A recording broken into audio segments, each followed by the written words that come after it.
Good evening, ladies and gentlemen. It's an absolute pleasure to welcome all of you once again to this evening's talk.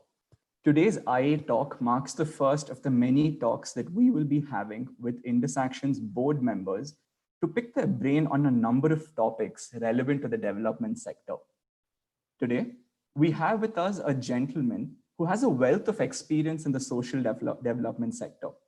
He is the former national head of CSR at EY Foundation, and under his leadership, EY Foundation has made progressive investments in many NGOs, such as IPS Foundation, that seeks to educate farmers on cost-effective and convenient alternatives to crop burning, Ramakrishna Foundation, that uses the power of technology to reach and educate thousands of children in rural parts of West Bengal, and of course, Indus Action, among many others. And when I asked Tarun, IA's co-founder, of his memories of this particular gentleman, Tarun said the following. He said, "My best memories of him are the detailed notes that he sends in after every meeting, marking his observations and ideas in great detail.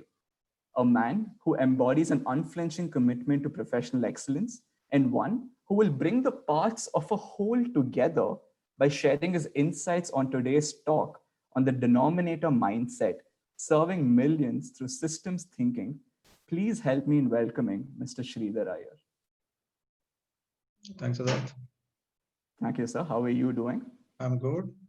Wonderful. It's a pleasure to have you as our first guest today on this series of IA talks that we're hosting. Now, thank you, sir. Before we get into the question and answer, sir, I just wanted to just clarify with you the idea of the denominator mindset. In my understanding of a denominator mindset, if we think of a social change as a fraction, the denominator would represent the size of the need, and the numerator would represent what the organization is currently accomplishing. For the benefit of the audience members, this is to say that if there are, let's say, 100 people who are in need of a particular social change, and there is a not-for-profit that is able to impact, say, 20 people of the 100, then the denominator is 100 and the numerator is 20.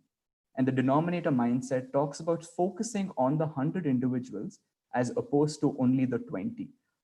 Is my understanding of this particular mindset correct, or what are your thoughts on this? Yeah, absolutely. I think that's the right way. I'll just rephrase it slightly. Let us say that if the need is 100 and there's an organization which is reaching out to 5, so there is still a 95 to be achieved. So that doesn't mean that the organization has to achieve it, but as an ecosystem, you have to move towards that 100. Because in India, the size of the need is so large that if it is one organization, they'll just be it's so daunting, the whole task. So it's not about an individual or an organization as much as the ecosystem which has to address the denominator, which is that 100. Understood. I think that's a very valid clarification that you bring in, because there are certain organizations that are impacting fewer or lesser number of people when you compare it to, say, what is the need of the hour in the country per se. And when we talk about the denominator mindset, so I think there is one immediate question that comes to my mind. So many of India's not-for-profits, for instance, let's say Piramal Foundation, working with Niti Aayog on Aspirational Districts program, they use denominator thinking to stay focused on addressing the total size of the need, rather than on perfecting a solution that serves relatively few. I presume that by shifting our focus from a smaller proportion to a larger one, there are a number of trade-offs for not-for-profits, such as accessibility to resources, buy-ins from political stakeholders, the question of quantity versus quality, etc. As a proponent of the denominator mindset, what are your thoughts on this? So let's look at anything that we do in life. There are trade-offs. Let's look at all of us. I'm not originally from the social sector. I used to be from the corporate sector, and I used to be the CFO of EY before I made the transition. So obviously, when you make a transition, or you're saying that I don't want to be in the corporate world, I want to be in the social sector. Let's accept it that the pay scales in the social sector are slightly lower than the corporate world. So we are making a trade-off. When we are making a decision to work in the social sector, we were saying, no, we want to serve the poor. And we believe that, that will keep us emotionally engaged. So life is all about trade-offs. And even here, when you're talking about the denominator mindset, there will be trade-offs. And the biggest proponents who don't believe in the denominator mindset will talk about loss of quality. And it's a fair point. Yes, there will be a loss of quality, but I think each of us have to ask ourselves that if there are 100 people in need, and if we address only 5, what happens to the balance 95? Are they children of a lesser God? So at some point of time, we have to say that, okay, can we try and help some more? Yes, there will be a drop in quality, but is it significant enough? So let us say that the quality drops by 10%, but from 10, I'm able to move to 20. Is it a trade-off worth or not? And I think there's no right and wrong answer. Each of us has to listen to our own voice and do whatever we think we are comfortable. If we believe that helping one individual is good, that's great. I respect that. But there could be some other who believe though we have to move towards 100. And I don't think there's any right or wrong. It's what we have to ask ourselves. What are we comfortable with? And that's the approach we have to take. Understood. So in an ideal scenario, when we look at things, it is always better if we look at the entire picture as a whole rather than just looking at it as from a very narrow lens. In your experience, what are the major reasons for most organizations in the social development sector to not embrace the denominator mindset in status quo? What do you think are the impediments that play out in the current scenario? So the biggest impediment is essentially the lack of resources. If let's say you have to try and address the work towards helping maybe 300 million, which is what the need in the country is. The immediate thing is where are the resources? So that's the first thing. And second thing is, even if we have the resources, do we have the talent? So these are, the obvious things which people keep worrying about, and that's the reason they're not able to think of the denominator. But if you have to think of the denominator, what I would, suggest is we'll have to look at it from 2 perspectives. One is the revenue that we need, the resources that we need. And the second thing is the costs that we incur. So we'll have to have a frugal mindset on both sides. And let me first take the revenue maximization. When revenue, most of the social sector, where do they work? They work in raising funds from the donors. And this is something that we have to be very, very clear that that's a finite resource. The only person who has massive resources is the government. And many of us, I think it's a triangle. So you have the corporate foundations, you have the not-for-profits, and you have civil society, and you have the government. It's actually the 4 stakeholders. And each of them are a little suspicious about the other. And unless we get into a collaborative mode, clearly this denominator will remain at B. So when we talk about fundraising, the biggest funder is the government. If I realize that yes, to reach my denominator, I need resources and I don't have it from the corporate world, it is natural that I have to work with the government. And what better than this in this talk than to talk about IndusAction? What is IndusAction doing? It's partnering governments in different states and saying, okay, how do we sort of address the challenges which the government is facing? The government has the money, but there are a lot of last mile issues. So can we reduce the friction? And can we work with that? One is collaborating with the government because the government has this. So this is one kind of collaboration, or what Piramal is doing is another kind of collaboration. The third thing is an extreme collaboration, which is what not Ernst & Young Foundation, but Ernst & Young does, where we have a government advisory practice as a revenue generating model. They work back with the governments as PMUs, and they help the government to reach their social objectives. So one team is now acting as a PMU for the scholarships at the central government level. And when I was talking to my colleague, he told me that last year they had issued 77 lakh scholarships. Can you believe it? Ernst & Young Foundation has not paid a single paise for that. The entire thing is funded by the government. Or if you look at EMRI, which was originally the brainchild of Ramling Raju. Again, a significant portion of this is funded by the government. They have, now it is currently run by GVK. And I believe they have about 15,000 ambulances. Now, which corporate foundation can fund so many? So this is primarily funded by the government, but managed by a corporate. And at least the website talks about saving 1 million lives. That's what they claim that they've done last year. So these are those opportunities that if you don't have the funds, which is through through government, can you get into collaborations, whether with government or as civil society itself, can we partner and leverage on each of those trends and work on that? So that's, and I think all of us are missing out on the community. While the community is poor, When you tell people that the community can pay, this is something which social sector, and I'm not talking of not-for-profits, even the corporate foundations, we struggle with the idea of making the poor pay for services. I'm not saying that we have to, get into the corporate mindset and charge them whether they can pay it or not. But to believe that none of them can pay is also wrong, and that they can pay a small sum. So even if there are these 300 million, each of them paying 1 rupee a month, you're still raising a lot of money. But we never think of doing that kind of a thing. If you look at what HUL has done, when they had those shampoos, they realized that the poor can't pay, so they came out with this 1 rupee sachets. So can we also do something that can try and raise very small amounts from the poor and bridge that gap, because it's not a very, very small sum when we're talking about. So that's on the revenue front. On the cost front, again, we have to have frugal innovation there. And I go back to Ernst & Young Foundation's own experience in costs. More than a decade back, we decided we're going to develop cartoons for children. And we said that anything that a child has to learn from class 1 to class 5 in mathematics and environmental sciences, we create cartoons. So we have created more than 100 cartoons. And when I went to various software vendors and I asked them for a cost, the minimum cost was 30 crores at that point of time. And we did it in 3 crores, which is 1/10 the cost that the market was asking me. And what did we do? We went to everyone and said that we are doing it out of charity. And so my software, I got the educational version. On the hardware, again, I got concessions. I didn't go to a big company. I went to a small company, a startup who had the experience, but they didn't have the capital. So I gave them the capital. I set up an exclusive office for them. I gave them everything. I gave them the hardware. I gave them the software. I gave them a commitment for all their team's expenses. And in this process, we could get it at 1/10 the cost that would have otherwise cost us. So I think we have to work on both sides. Both on the cost side, how do we optimize our costs, and on the revenue, that can we look at multiple revenue sources.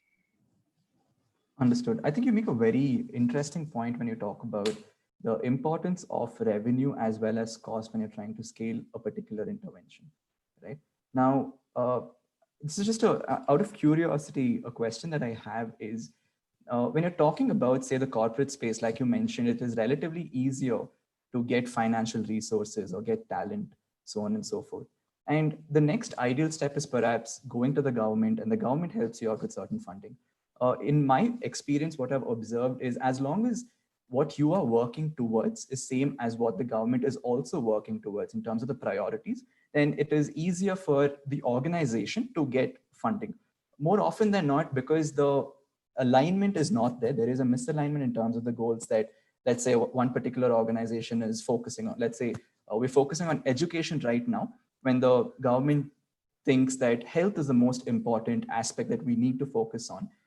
And hence they are going to divert the funds towards things related to, or interventions related to, health related programs. Now, in such a conundrum, when the finances also don't come in for the organization, and at the same time there is a lack of talent pool which is incentivized through monetary benefits or any other benefits, how do you see this play out? So how would you approach this, or what would be your thought process in such a scenario? When we look at development, we can't look at it in a 1 year and a 2-year horizon. So this year is a COVID year. It's but natural that the government is going to put all its resources for health. Any organization which is trying to look at the denominator, you want to improve the lives of, let us say, hypothetically 300 million. It's not a thing which is going to get done in a day or in a month or in a year or possibly a decade. So this requires a slightly longer range thinking, and you have to be patient to try and see, when is it the right time to work back with government. So while 2020 may be a bad year to talk to government about education, but to believe that in 21 they will not be interested in 22, maybe the first half it may not be possible. But in 2021, in the second half of the year, I'm sure that there'll be some government. It's not maybe all the state government, but some government will be saying that I think we need to make up for lost time. So in any intervention, there is a time lag, because governments need not necessarily work at our speed, because they have too many priorities. We have just one focus. Let us say if I'm an organization working on health, I've got only one thing. And the government has a lot of priorities to think about. Obviously, they are not going to give all their attention to us. But to believe that it's not possible to work, I think when you start with a negative mindset, every problem that you encounter, it's like a justification saying, I told you that won't work with government. You have to go in with a positive mindset, and you have to be active.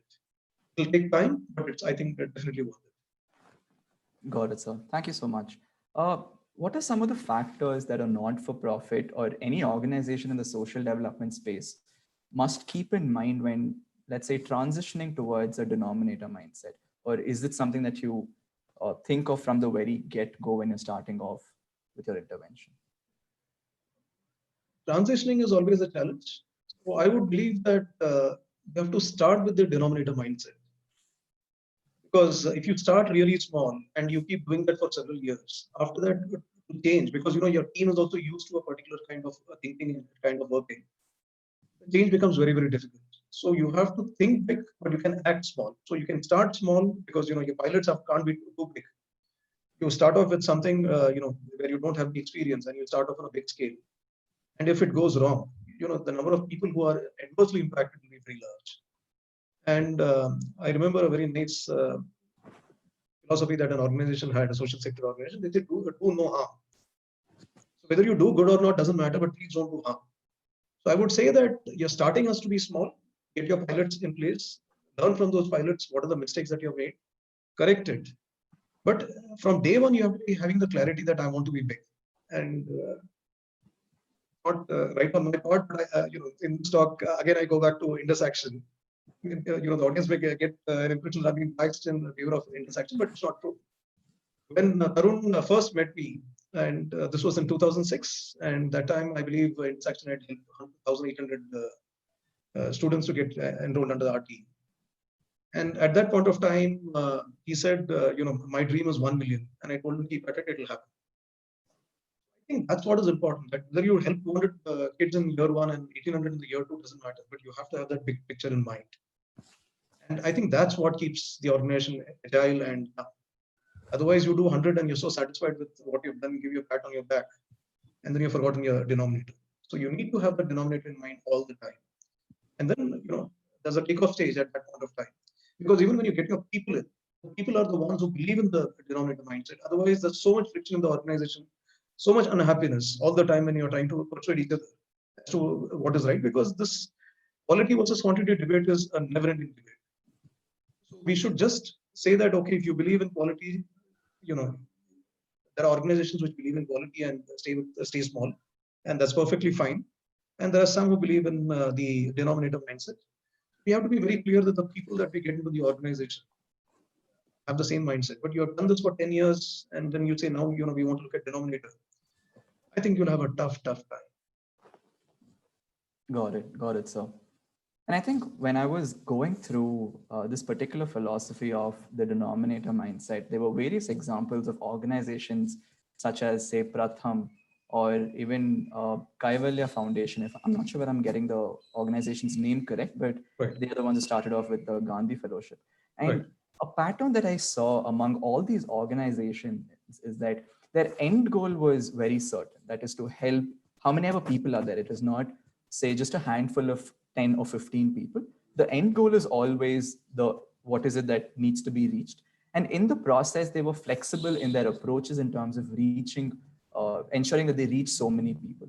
So in a way, you are being a flexible innovator because you're trying to pivot off ideas. If one doesn't work, you know what the end goal is, and you move towards another idea so that you reach a particular end goal. Now, where does one draw the line between generating a bounty full of ideas by pivoting and sticking to one idea through its completion? In your experiences, do you have an example for each where it has worked and it hasn't worked? What are your thoughts, sir?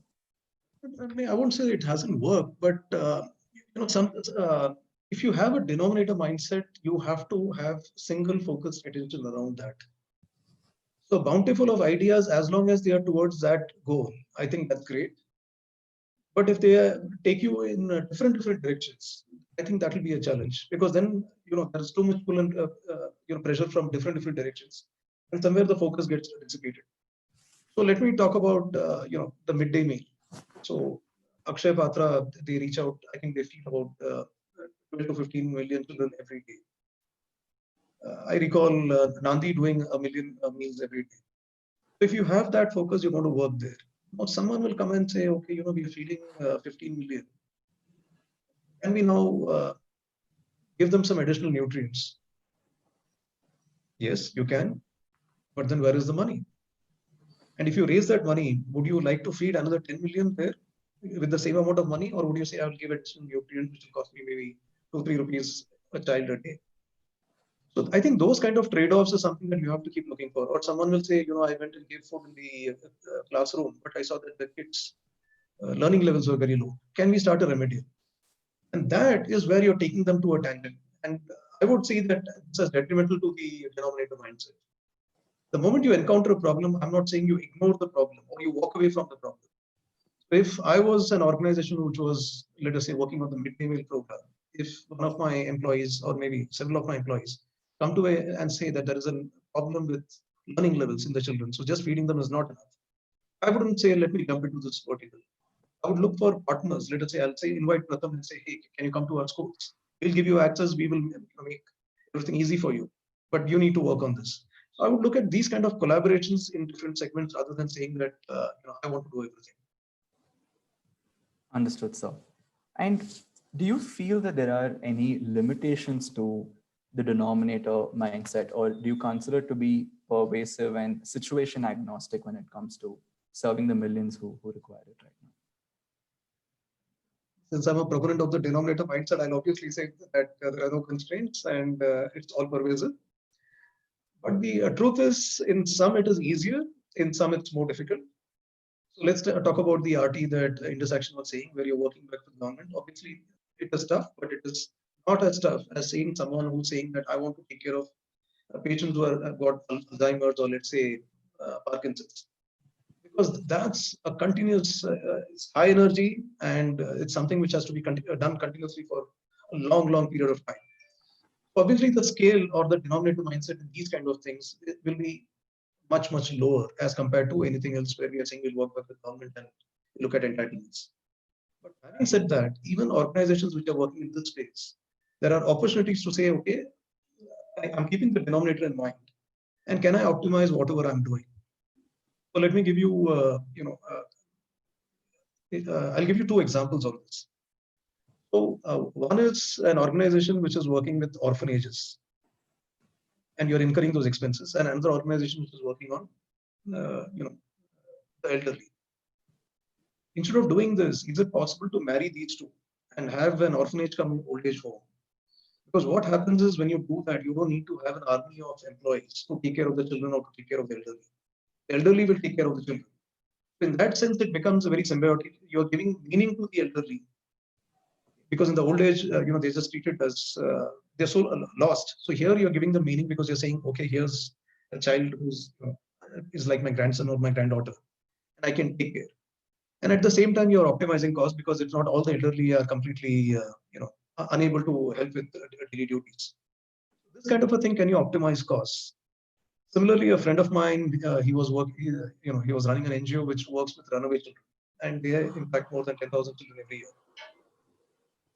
When he had met me and he was explaining what he was doing, and I told him, look, there is a soft element in this and there's a hard element. So I said, why don't you leave the hard element to the government, which is essentially having the space, having a cook, providing for, the provisions to feed the children till they are united with their parents, the addresses, education, all of these pieces. I said, why don't you leave it to them? What the government doesn't do very well is identifying the children from the railway platform or from the station where they run away and they reach these places, counseling them, and reuniting them with their parents. And I said, if you do this, you can maybe do 2x, 3x the same number of children. And he said, Sridhar, it's very difficult to work with the government. I don't think it's possible. Fair enough. I think first have to do what we believe is right. And I left it at that. I met him a couple of years later. And he said, I partnered with the government. And I asked why, what happened? I thought you said it's very difficult to work with government. And he said, I ran out of funds. And in my mind, I start wondering that do we look at some of these alternatives only when we run out of money? And I told him the same thing. I said, look, I think as a donor, we need to push you to the wall. Only then you're willing to look at solutions beyond your comfort zone. So I think this is something that in these kind of cases, the denominator mindset is difficult, but you can still do much more than what you're currently doing if you have the denominator mindset. That's a wonderful response. And I would also like to tie it back to what you said at the beginning when you gave the example of the RT and the Parkinson's disease. Considering that it is enshrined in the constitution in terms of how the right to education is something which has to be given for all children, free and compulsory education. When you have the government buy-in, it's all the more reason for you to keep pestering them on the doorstep so that they are also privy to what you are doing in this particular space. Because at the end of the day, when you talk about the machinery and even the funding that, like you mentioned, it is only when we involve the government will we be able to reach out to a larger population of people who are in dire need. And that's a very important point that you do make. So one question that's come up in the chat box, and this is from Tarun, is that in the last 15 years, what are the big shifts in capabilities that you have seen in the development sector go through? And what are the big shifts that you anticipate in the next decade or so?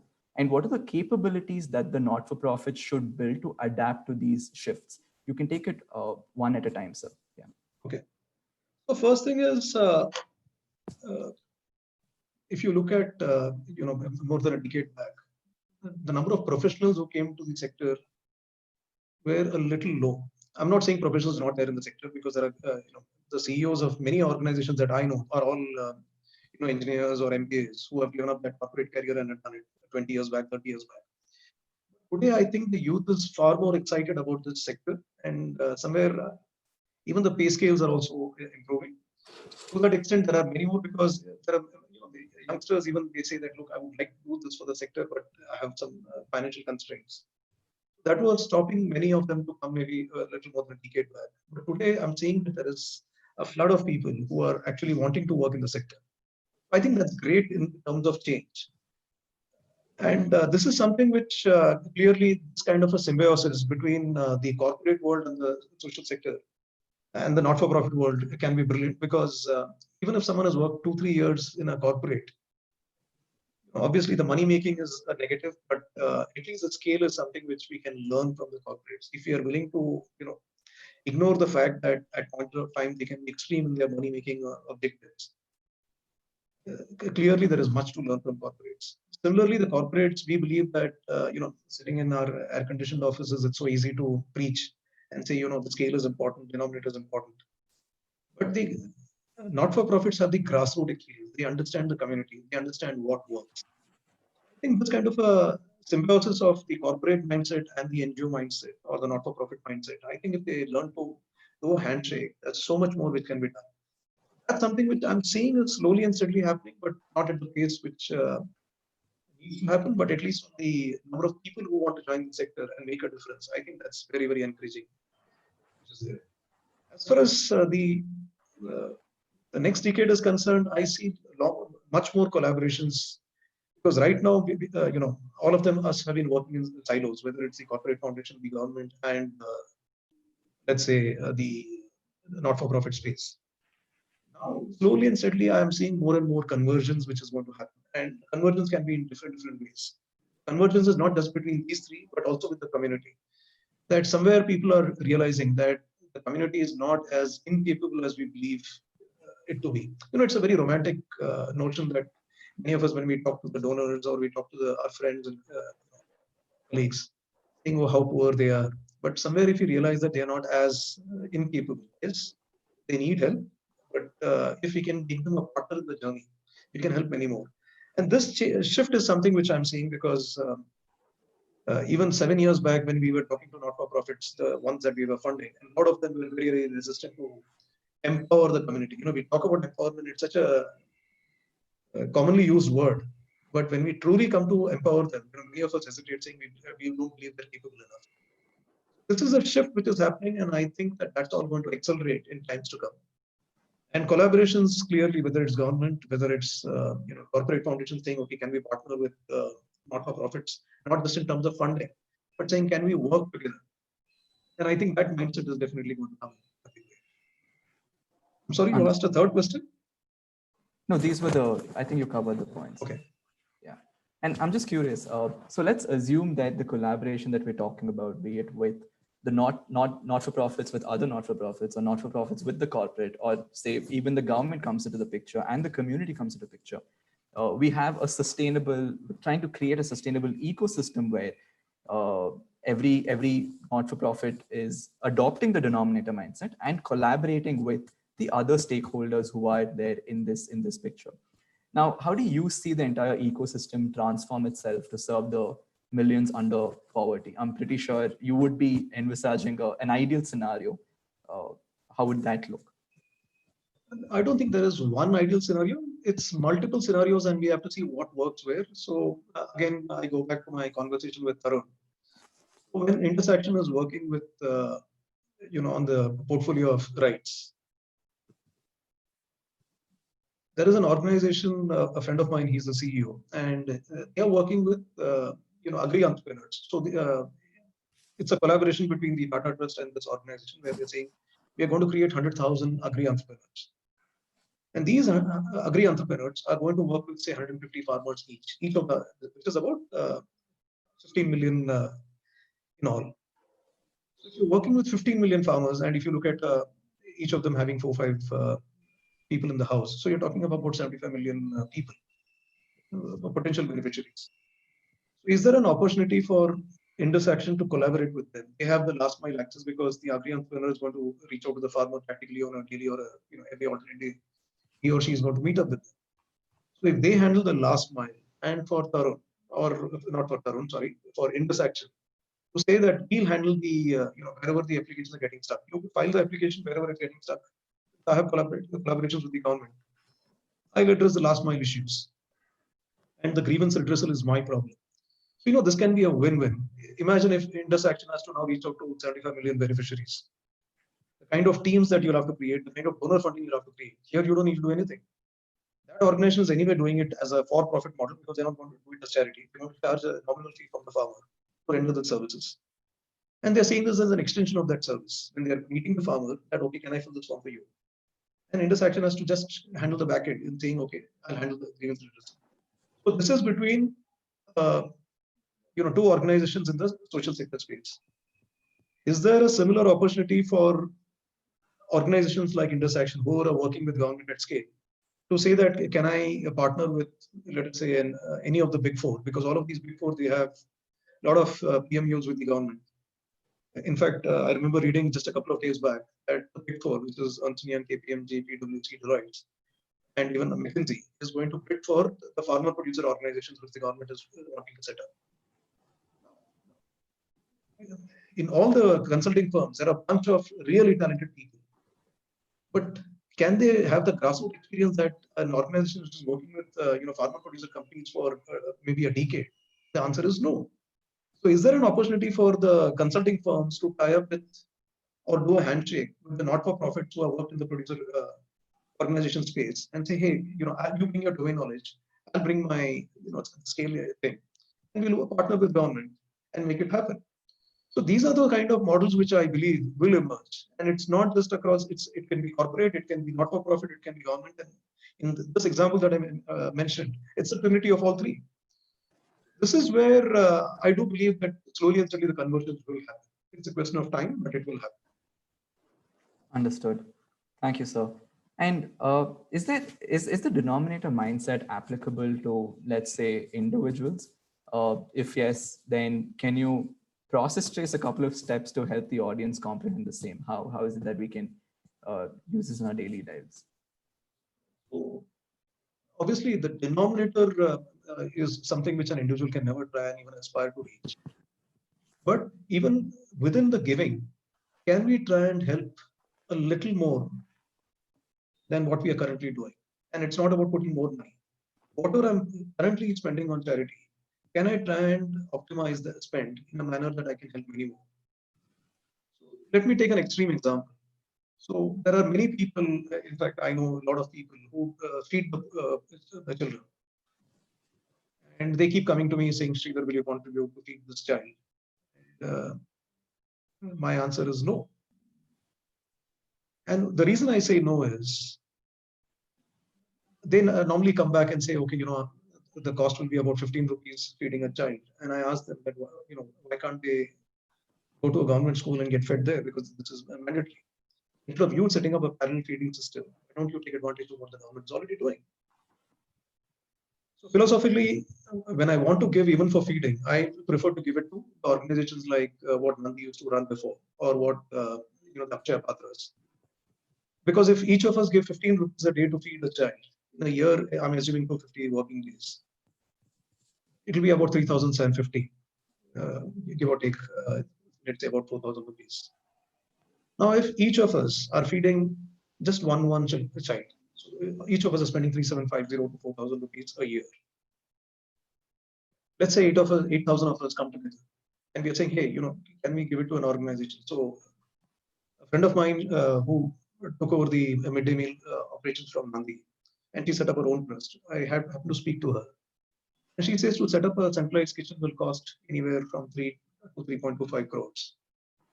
If 8,000 of us do this, the money that we were giving to feed one child, if we say, okay, we'll give it to this organization to build a centralized kitchen, this is just 1 year spent. In that 1 year spent, we can set up a centralized kitchen. And that kitchen, instead of feeding 8,000 one time, can feed 30,000 children every year. And that kitchen, she says she can easily run it for the next 10 years. And she doesn't need any extra money to feed. She says whatever the government gives for the midday meals is adequate to feed. So I can feed this one child, or all of us can, 8,000 of us can feed one child, or maybe, I can fight 5, 10, whatever. Or I can say, can I help these kind of organizations which are working at scale and do that? So it's 8,000 versus 300,000, because 30,000 into 10 years. So I'm saying you can feed 300,000 children, or you can feed 8,000. Which is it that you want to do? There's nothing right or wrong, because when I'm contributing to this organization, I don't know who the child is, where the child is. While here, this NGO which is working closer to my house, I can go there, I can feed the child. Emotional satisfaction is much, much higher. So this is a dilemma that I have to ask myself. Do I want that emotional satisfaction of feeding that one child whom I can see in front of me? Or saying, no, I want to help many, many more. And it may be possible that it's someone who it's faceless to me, but I know I've helped some child, because whether a child is in front of me or a child is in a remote part of this country, how does it matter? Helping a child is more important than doing it myself. So that's the dilemma which most people will have. I think we have to do what we believe is right. Right. So we have a couple of questions that have been coming in on the social media platforms, and more so specific to the COVID pandemic that has struck us. So one of the questions that we have is, as a social development professional, what does the future hold? Do you see that there is enough opportunity that is going to be in this space for years to come? Or what are your thoughts on the development sector as a whole, and for an employee who is a part of the social development sector? So the COVID year is, of course, very, very traumatic and hard for everyone, not just for the citizens, but even for the social sector space, because funding is definitely drying up. And I wouldn't blame the donors for this, because the governments, which are the biggest donors, their priorities have changed. Pandemic is so large that a lot of money gets diverted there. Corporate foundations and even international foundations who were supportive of these not-for-profits, they have also diverted a lot of money towards COVID relief, whether it's feeding the poor or the migrants or even health. So not-for-profits, at least this year, they're going to have a tough time. And many of them may even close down. In fact, I was talking to someone, and apparently the studies show that nearly 30% of the not-for-profits will close down. So yes, it's not a very happy year for not-for-profits. But if you look at it slightly in a more positive note, maybe the weaker ones will get weeded out and the stronger ones will emerge and they'll continue to grow. And it's a 1 year transition. So, any decision as a professional, let's say I'm in a development sector, I don't take my decision to stay in the sector or not just based on what's going to happen in 1 year. Then, my conviction to the sector is very, very shallow. If I truly believe that, yes, I want to serve the community and I want to be in the space, then I just have to shrug off this 1 year and say, okay, bad times are always there, but they'll just pass and good times will return. And I do believe good times will return. It is not possible that the world will be so unkind that they will not come back and fund. And I do believe many more will. Let this COVID pass. I think that it will be back to normal, if not more. Understood. Your response brings me to a very interesting question. And considering that you have been a part of the CSR team at EY Foundation for many years, I'm sure you've seen your ups and lows during this period. What is it that has excited you the most for you to stay in the social development space? What is it that has motivated you for stay here for so long? Although there are so many inefficiencies and other things that the development sector is usually associated with, but what is that one thing that you look forward to on an everyday basis? I think the sheer, and I see this as more of an emotional journey. That let's say you are in a corporate world. Let's say you are in a biscuit company, and you got a target to help or not help sell 100,000 biscuit packets, and you achieve your target. You get your bonus. Consider the thrill there, and consider the thrill in the social sector that you help 100,000 beneficiaries.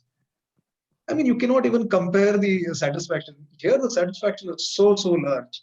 As I keep telling people that as the CFO of EY, professionally it was so satisfying.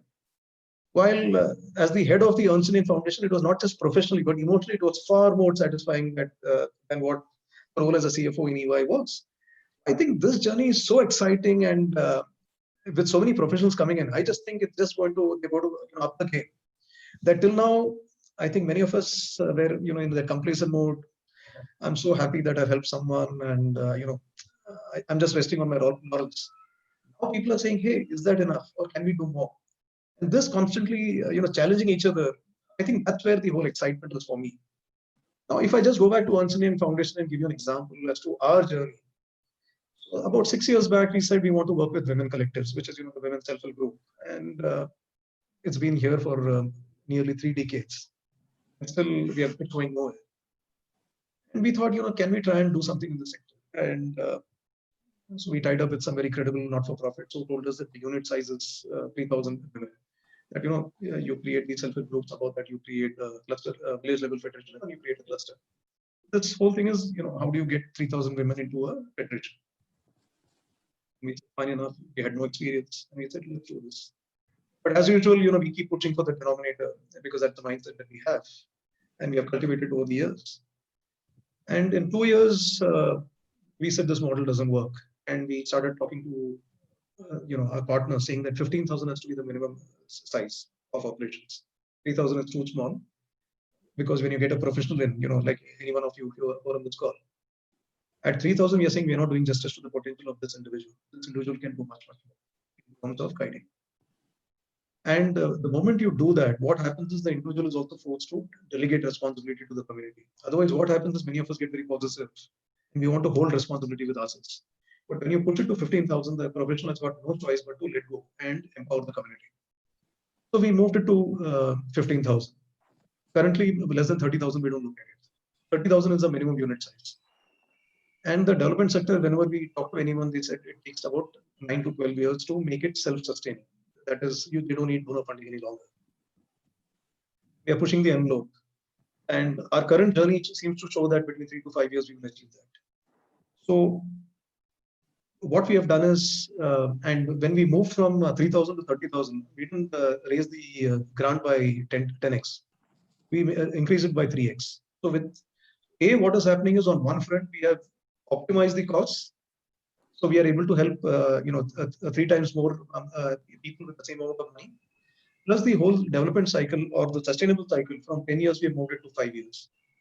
So with the same amount of money that we had, now we are able to help 6x the amount of the number of women whom we were originally helping 6 years back. So that's something which gives us great satisfaction that can we help many more with the same amount of money? Instead of saying I don't have resources, I don't have resources, which is a common complaint. We're saying, okay, can we try and do it differently? And with one of our not-for-profit partners in Orissa, before we started this journey with them 3 years back, they were working with 60,000 women, and we said you have to work with 30,000 more, and we made it 90,000. And when I was speaking to him about 6-8 months back, he said, that organization has taken a stance. He said that we always wanted to work with 300,000 to 500,000 women, and we never knew how we were going to do this. But thanks to this partnership with Ernst & Young, in all our future models, we're going to follow the EY Foundation model. And he says that I'm confident that we'll do 300,000, same amount of donor money. These kind of things is what keeps me excited, or let us say, my interactions with Indus Action.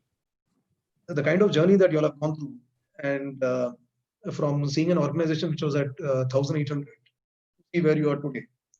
And this new journey that you're starting, which is Empower, I think it's just going to take you to a different level altogether. And how many people will believe that 5 years back, an organization which is doing 1,800 can now say, okay, we want to do 1 million. In fact, I think the people who have had this conversation with me earlier, they know that I'm putting them to do it 1 million. I'm saying 1 million is not enough for an organization as dynamic as Indus actually.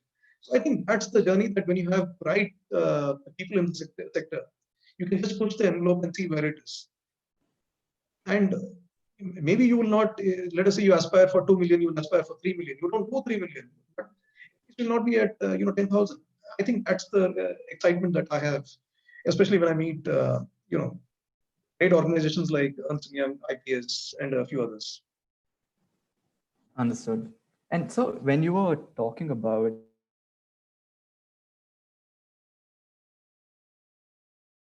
that Anjan had shared, and I feel that is kind of interesting to just see how that fits into your response.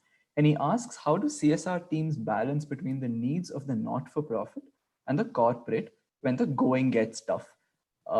An analogy that I can think of is, I think it's easy to be a kid, it's easy to be an old age person, but when you're adulting, that transition is usually the hardest aspect that you need to undergo, because you don't know what is right and what is wrong. And similarly, when you are part of a corporate setup and you are trying to help the not-for-profit, and when you are in the middle between the two, how do you go about taking certain decisions? From your experience, any interesting anecdotes? First thing is, you can't be a donor. For me, that's sacrosanct. That don't go in as a donor, go in as a partner. So whenever we talk to any not-for-profits, first we ask that, look, this is where we believe, the denominator mindset. Do you believe in this mindset?